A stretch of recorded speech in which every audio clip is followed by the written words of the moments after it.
2 മണി 3 മണി സമയത്തൊക്കെ പെട്ടെന്ന് എണീക്കുക എന്നിട്ട് ഉറക്കം കിട്ടാണ്ട് തിരിഞ്ഞും മറിഞ്ഞും കിടക്കുക. ഇങ്ങനൊരു പ്രശ്നം നിങ്ങൾ എക്സ്പീരിയൻസ് ചെയ്യുന്നുണ്ടോ? നമ്മുടെ ഡേ ടൈമിൽ ഉണ്ടാകുന്ന സ്ട്രെസ്സും ആങ്സൈറ്റിയും കാരണം നമ്മുടെ ബോഡിയിൽ സ്ട്രെസ് ഹോർമോൺ ആയിട്ടുള്ള ഹോർട്ടിസോണിന്റെ പ്രൊഡക്ഷൻ കൂടും. അപ്പോൾ രാത്രി സമയത്ത് നമ്മുടെ ബ്രെയിൻ ഹൈപ്പർ വിജിലൻ്റ് ആവും. അതുകൊണ്ടാണ് ചെറിയൊരു ശബ്ദം കേൾക്കുമ്പോഴത്തേക്ക് അല്ലെങ്കിൽ ഒന്ന് അനങ്ങുമ്പോഴത്തേക്ക് നമ്മൾ ഞെട്ടി എണീക്കുന്നത്. പിന്നെ ഉറക്കത്തിനൊരു പകുതിയാവുന്ന സമയത്ത് നമ്മുടെ ലോജിക്കൽ ബ്രെയിൻ ആയിട്ട് പ്രീഫ്രണ്ടൽ കോർട്ടക്സ് റെസ്റ്റിലായിരിക്കും.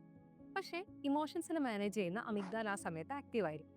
അതുകൊണ്ടാണ് പകൽ സമയത്ത് നമുക്ക് നിസ്സാരം തോന്നുന്ന കാര്യങ്ങളൊക്കെ രാത്രി ടെൻഷനും ഒരു സങ്കടമൊക്കെ ഉണ്ടാക്കുന്നത്.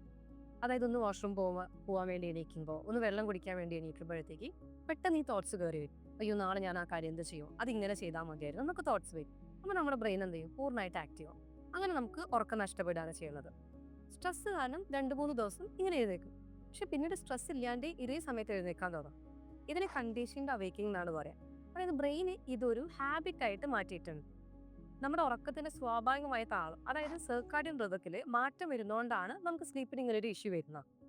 ഈ കാര്യങ്ങളൊക്കെ സൂചിപ്പിക്കുന്നത് നമ്മുടെ മൈൻഡിന് ഒരു റെസ്റ്റ് വേണം എന്നുള്ളതാണ്. സ്ലീപ്പ് നമുക്ക് ഏറ്റവും ഇമ്പോർട്ടൻ്റ് ആയിട്ടുള്ള കാര്യമാണ്.